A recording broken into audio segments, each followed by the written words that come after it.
4e revue annuelle du PEPAM, présentation du rapport ce matin. Il s'agit de faire le bilan à mi-parcours des réalisations de l'État en matière d'accès à l'eau potable et d'assainissement pour l'atteinte des objectifs du millénaire pour le développement.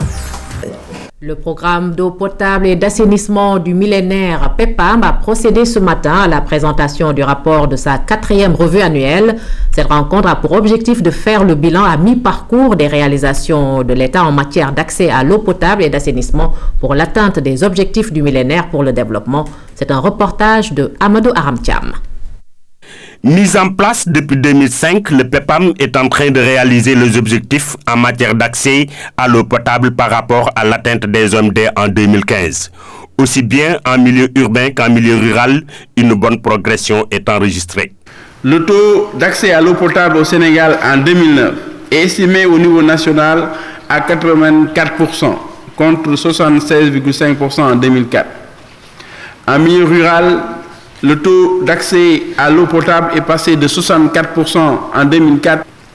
Le taux d'accès à l'eau potable au Sénégal en 2009 est estimé au niveau national à 84%, contre 76,5% en 2004.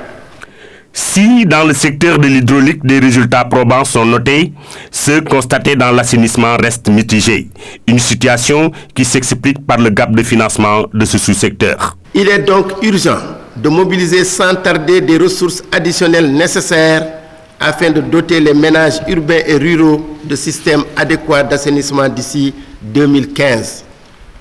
Cet effort doit aussi impérativement être accompagné par la prise en compte des besoins pressants de renouvellement de plus de 400 km de réseaux d'eau usée. Des solutions sont cependant envisagées pour combler le déficit d'assainissement.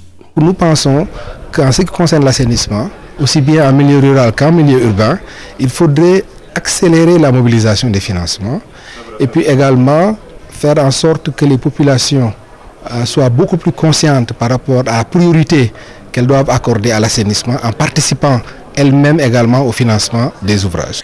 4 panels qui s'articulent autour du PEPAM rural et du PEPAM urbain sont discutés au cours de cette rencontre. Des acteurs de l'eau et de l'assainissement sont décorés pour leurs efforts fournis au service de ces deux secteurs.